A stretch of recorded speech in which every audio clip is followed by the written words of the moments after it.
Prepper, heute habe ich ein 14-teiliges Überlebensarchiv für euch eröffnet. Alle diese Methoden gehören nicht zur zivilen Medizin, sondern zur Medizin verlorener Zivilisationen und Hungersnöte. Die moderne Medizin wird diese Liste sehen und sagen, gefährlich, lasst es sein. Haben Sie recht? Ja, in einer sterilen Welt schon. Es ist unmöglich für einen modernen Arzt, diese Methoden zu befürworten, denn die moderne Medizin folgt dem Prinzip, zuallererst, nicht schaden. Aber stellt euch folgende Frage: Wo werden die Ärzte sein, wenn die Apotheken schließen? Unsere Vorfahren sind nicht an diesen Methoden gestorben. Im Gegenteil, dank dieser harten Methoden haben sie Krieg, Hungersnot und Zerstörung überlebt und uns in diese Welt gebracht. Ihre Immunität war das Ergebnis von Disziplin und ihr Wissen war ihr einziges Kapital. Ich sage euch nicht, dass ihr den Arzt im Stich lassen sollt. Ich lehre euch, nicht aufzugeben, wenn das System zusammenbricht. Wissen ist leichter als der schwerste Sack, aber es rettet mehr Leben als das schärfste Messer. Kommen wir nun zu den Fakten. Wir fangen an. Erstens, flüssiges Gold, auch bekannt als Eichenaschewasser, Ätznatron. Da moderne Desinfektionsmittel knapp werden, ist Hygiene das größte Problem. Unsere Vorfahren stellten Ätznatron her, indem sie Holzasche, vor allem Eichen- oder Buchenasche, in kochendem Wasser einweichen ließen. Dieses Wasser enthält Kaliumcarbonat. Es ist das stärkste natürliche Antiseptikum und wurde nicht nur zum Wäschewaschen, sondern in verdünnter Form auch zur Wundreinigung und zur Vorbeugung von Läuse- und Flohbefall verwendet. Jeder Ältere kennt den Spruch: Meine Großmutter wusch ihre strahlend weißen Kleider mit diesem Ätznatron, als sie nach dem Krieg keine Seife mehr finden konnte. Laut aktueller medizinischer Meinung ist es extrem gefährlich. Kaliumcarbonat, Ätznatron, ist eine sehr starke Base. Eine falsche Konzentration verursacht schwere Verätzungen und Gewebenekrose, Absterben auf der Haut. Das Auftragen auf eine Wunde kann tödlich sein. Zellen verbrennen, anstatt sie zu heilen. So sagt es die Wissenschaft, aber in der Realität. Es hat zwar desinfizierende Eigenschaften, aber das Verdünnungsverhältnis ist entscheidend. In der modernen Medizin wurde es durch unbedenkliche Alkohole ersetzt.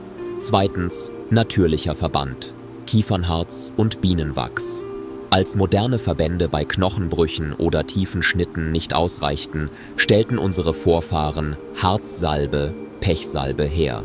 Kiefernharz ist von Natur aus antibakteriell und isoliert die Wunde vollständig von der Außenwelt. Wenn Harz geschmolzen und mit Bienenwachs und Talg oder Olivenöl vermischt wird, bildet es eine Schicht, die Entzündungen hemmt und die Wunde verschließt. Mein Großvater, der sich im Wald am Fuß geschnitten hatte, trug Kiefernharz direkt auf die Wunde auf, um die Blutung zu stoppen, laut aktueller medizinischer Meinung.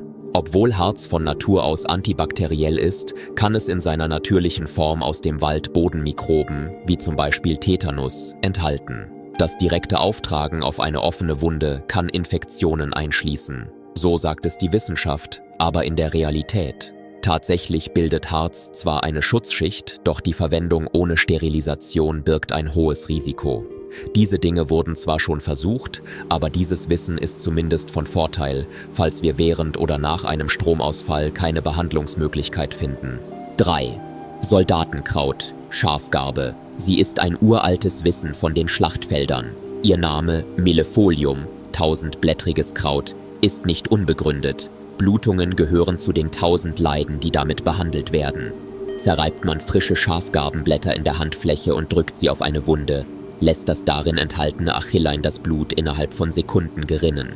Auch Magenkrämpfe und innere Blutungen lassen sich damit lindern. Die Alten nannten sie Blutkraut. Wer sich auf dem Feld mit der Sichel in die Hände schnitt, griff sofort zu diesem Kraut. Ich habe dies bereits in meinen vorherigen Videos erwähnt. Wenn Sie diese Videos ansehen, werden Sie diese Information wiedererkennen. Laut aktueller Doctors Opinion, Vitamin K und Achillein können die Blutgerinnung fördern, aber das unkontrollierte Auftragen von Kräutern auf offene Wunden birgt ein Infektionsrisiko. Es kann außerdem bei manchen Menschen schwere allergische Reaktionen, Dermatitis, auslösen. Das sagt die Wissenschaft, aber in der Praxis gilt, man sagt, es könne zur Blutstillung eingesetzt werden, wenn nichts anderes verfügbar ist, aber es ersetzt keine modernen Verbände. 4. Natürliches Antibiotikum, Schimmelbrot und Spinnweben. Vorsicht! Dies ist eine riskante, aber bewährte Methode, die vor oder zur Zeit der Erfindung des Penicillins angewendet wurde. Unsere Vorfahren legten verschimmeltes Landbrot zusammen mit einer sauberen Spinnwebe auf tiefe, entzündete Wunden. Die Spinnwebe sollte das Blut gerinnen lassen, während bestimmte Schimmelpilzarten, Penicillium, die Infektion bekämpften. Meine Mutter kaute Brot, gab etwas Schimmel darauf und wickelte es ein, wenn ich einen Furunkel am Finger hatte. Der Eiter lief bis zum nächsten Tag ab. Wer von Ihnen hat so etwas schon einmal gemacht? Schreiben Sie es gerne in die Kommentare. Out der aktuellen Meinung von Ärzten. Das ist die gefährlichste Methode. Nicht jeder Schimmelpilz enthält Penicillin. Die meisten Schimmelpilze sind giftig. Spinnweben transportieren Staub und Bakterien aus der Natur in die Wunde. Diese Methode heilt nicht, sondern führt zu einer Sepsis, Blutvergiftung. Das sagt die Wissenschaft, aber in Wirklichkeit war es vor der Entdeckung des Penicillins eine Notlösung. Heute gilt sie als riskant. Falls sich Ärzte unter Ihnen befinden, erklären Sie uns das bitte genauer. 5. Wintervorsorge. Kiefernzapfensirup und schwarzer Rettich. Atemwegserkrankungen können sich zu einer Lungenentzündung entwickeln und im schlimmsten Fall zum Tod führen. Das Aushöhlen eines schwarzen Rettichs, das Füllen mit Honig oder Kandiszucker und das anschließende Ziehenlassen, Rettichsaft, ist ein natürliches Expektorans, Schleimlöser.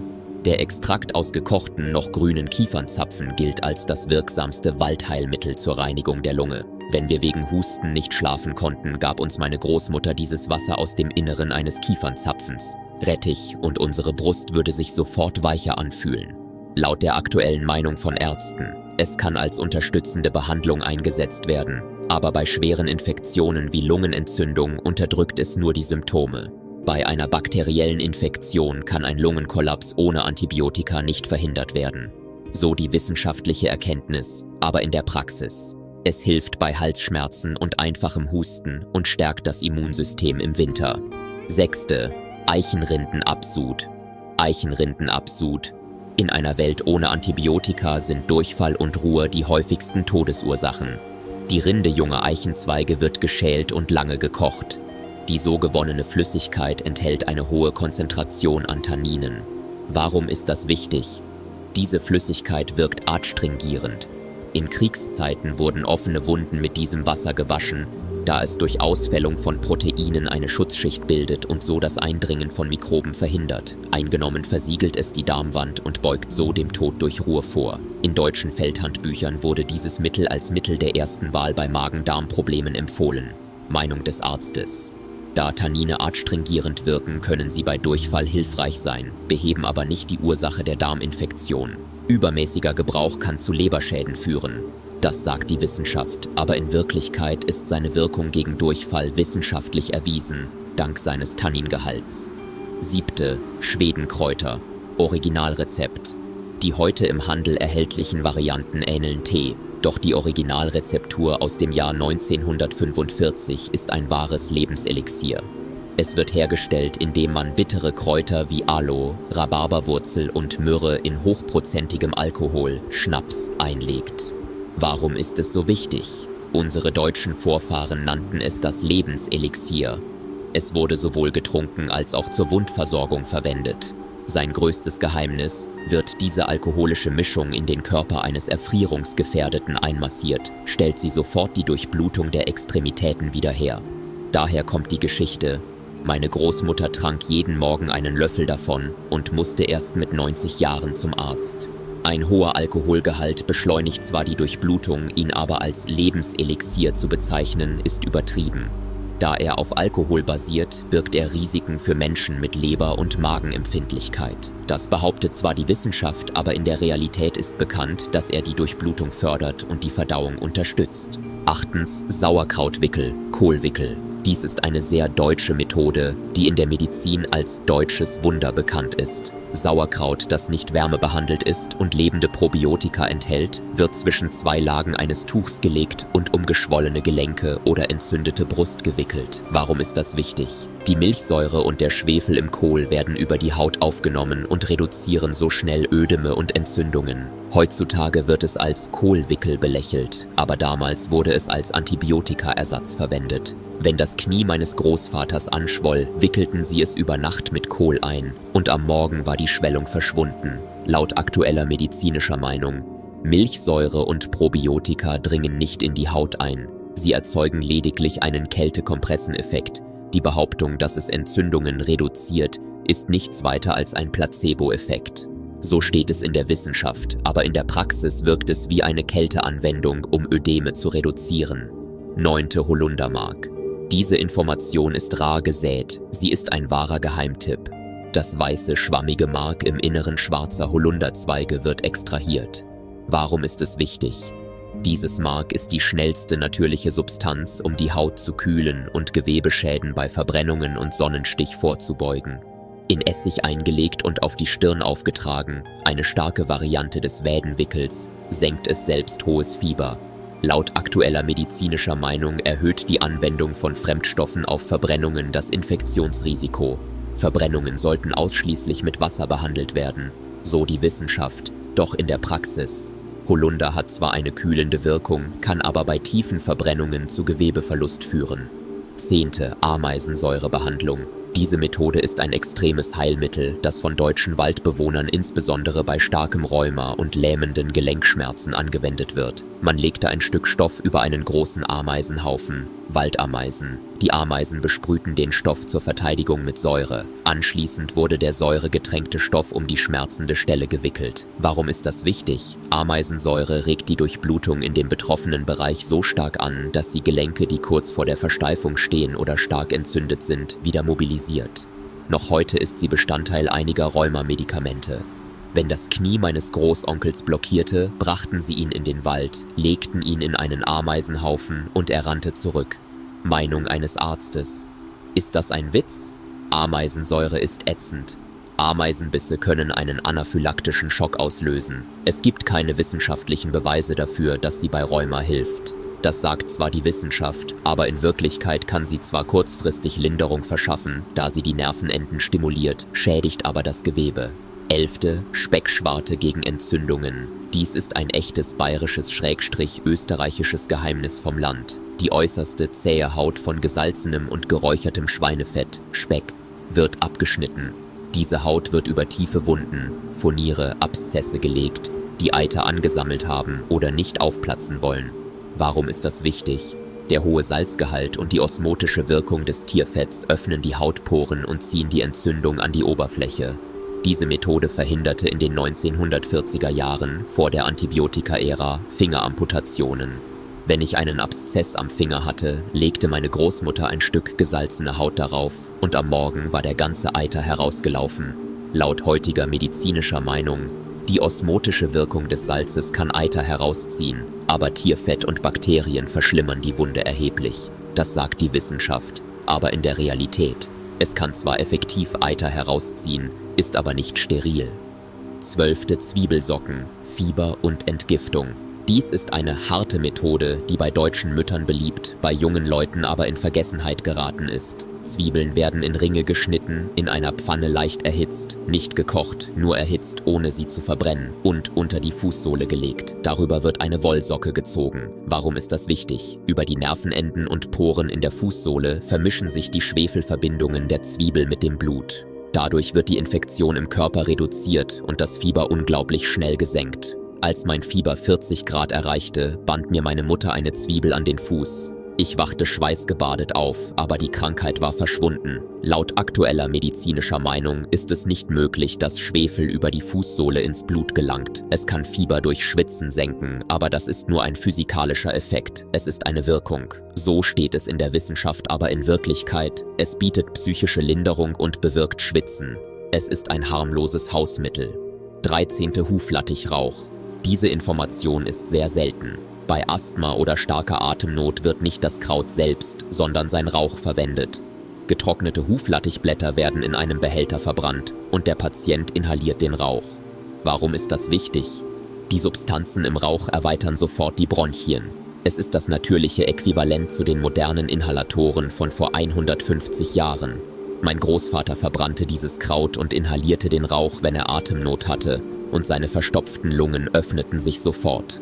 Nach heutiger ärztlicher Meinung, das Einatmen von Rauch, unabhängig von seinem Inhalt, ermüdet bereits gereizte Bronchien zusätzlich. Das Einatmen von Rauch während eines Asthmaanfalls kann tödlich sein, so lautet die wissenschaftliche Aussage. Doch in Wirklichkeit ist das bei der Verbrennung freigesetzte Kohlenmonoxid, obwohl einige seiner Bestandteile bronchienerweiternd wirken, weitaus gefährlicher. 14. Von den Vorfahren aus dem Kaukasus-Ostblock, Mumio, Bergblut. Dies ist ein Geheimnis ehemaliger deutscher Soldaten, die vom Russlandfeldzug zurückkehrten. Diese teerartige Substanz, die aus Höhlen in den Hochgebirgen austritt, heilt Knochenbrüche 3-mal schneller als gewöhnlich. In der Dachregion wird Steinöl ähnlich verwendet. Laut heutiger medizinischer Meinung gibt es keine eindeutigen klinischen Daten, die die Behauptung einer dreifachen Beschleunigung der Knochenheilung belegen. Obwohl es mineralische Unterstützung bietet, sind Gipsverbände und Operationen die gängigste Behandlungsmethode bei Knochenbrüchen. Tatsächlich ist bekannt, dass es dank seines hohen Mineralgehalts die Regeneration von Knochengewebe fördert. Man könnte sich nun fragen, wenn diese Methoden so gefährlich waren, warum sind unsere Vorfahren dann nicht gestorben und konnten so viele Jahre gesund leben? Auf der einen Seite gibt es Methoden, die die moderne Medizin als gefährlich bezeichnet. Und auf der anderen Seite gibt es unsere Vorfahren, die mit diesen Methoden überlebt und uns bis heute erhalten haben. Ich erkläre anhand von 4 realistischen Gründen, warum unsere Vorfahren überlebt haben und warum dieses Wissen bis heute überliefert ist. Erste, immunologische Disziplin, natürliche Selektion. Unsere Vorfahren lebten nicht in einer sterilen, mit Antibiotika geschützten Welt wie heute. Durch ihren engen Kontakt mit Erde, Tieren und Natur war ihr Immunsystem deutlich stärker trainiert. Dass ein moderner Mensch schon von kleinsten Mikroben erkrankt, ist nicht vergleichbar mit dem Zustand eines Menschen, der sich 1945 in den Ruinenwunden mit Eichenasche wusch. Sie überlebten, weil die Überlebenden die stärkste Immunität besaßen. Zweitens, das Gesetz der Notwendigkeit. Es gab keine Alternative. Die meisten dieser Methoden wurden in Situationen angewendet, in denen es um alles oder nichts ging. Für einen Soldaten, der an Wundbrand erkrankte und den Verlust eines Beines drohte oder im Sterben lag, waren Schimmelbrot oder Antagonisten kein Risiko, sondern die letzte Chance. Moderne Ärzte bezeichnen diese Methoden zu Recht als gefährlich, da sie über sterile Einrichtungen verfügen. Unsere Vorfahren hatten jedoch keine solchen Bedingungen. Wenn Untätigkeit den sicheren Tod bedeutete, boten diese Methoden eine 50-prozentige Überlebenschance. Drittens, Beobachtung und generationenübergreifendes Gedächtnis. Diese Informationen sind nicht erfunden. Sie sind das Ergebnis jahrtausendelanger Erfahrung. Unsere Vorfahren lernten aus erster Hand, welcher Schimmelpilz tödlich war und welche Blume Blutungen stillte. Wer Fehler machte, wurde eliminiert und das Wissen derer, die es richtig machten, wurde als Vermächtnis an die Nachkommen weitergegeben. Heute hören wir nur noch von den erfolgreichen Rezepten. Die Erfolglosen sind in Vergessenheit geraten. Viertens, Placebo und Willenskraft. In Zeiten von Krieg und Hungersnot hängt das Überleben zu 50% von der Einstellung ab. Jemand, der unerschütterlich an die Zwiebelsocke oder Harzsalbe seiner Großmutter glaubt, wird viel schneller genesen als der ängstliche Mensch der heutigen Zeit. Unsere Vorfahren praktizierten diese Methoden mit Ritualen und Disziplin und aktivierten so die Selbstheilungskräfte des Körpers. Ich weiß, dass viele von Ihnen ähnliche Erinnerungen haben und ich freue mich auf Ihre Kommentare. Ich habe mein Wissen geteilt, jetzt brauche ich deins. Wissen gewinnt an Bedeutung, wenn man es teilt. Bitte teile dein Wissen und deine Erinnerungen mit mir. Da wir eine Prepper-Community sind, sollten wir uns gegenseitig unterstützen. Ich habe gesagt, was ich sagen wollte. Jetzt bist du dran. Wenn dir meine Bemühungen gefallen, abonniere den Kanal und teile die Informationen. Pass auf dich auf. Ich werde versuchen, immer für dich da zu sein. Du weißt ja, dass ich versuche, schnell auf Kommentare zu antworten, denn jeder Kommentar, ob positiv oder negativ, ist mir wichtig und hilft mir, mich zu verbessern. Wenn du das Video bis zum Ende gesehen hast, es dir gefallen hat und du wirklich entschlossen bist, aus dem System auszubrechen und dir dieses alte Wissen anzueignen, habe ich dieses vollständige 14-Punkte-Protokoll als PDF-Datei mit dem Titel Prepper-Akte Ahnenmedizin vorbereitet. Ich verteile diese Datei nicht überall. Ich muss diejenigen finden, die sie wirklich brauchen. Wenn du dieses Archiv haben möchtest, schreibe Ahnenmedizin in die Kommentare. Ich werde die Aufnahme prüfen und dir den Link persönlich zusenden. Merkt euch, Wissen ist die leichteste, aber lebensrettendste Ausrüstung. Ich bin der Kommissar. Mission vorerst erfüllt. Passt auf euch auf und bleibt wachsam.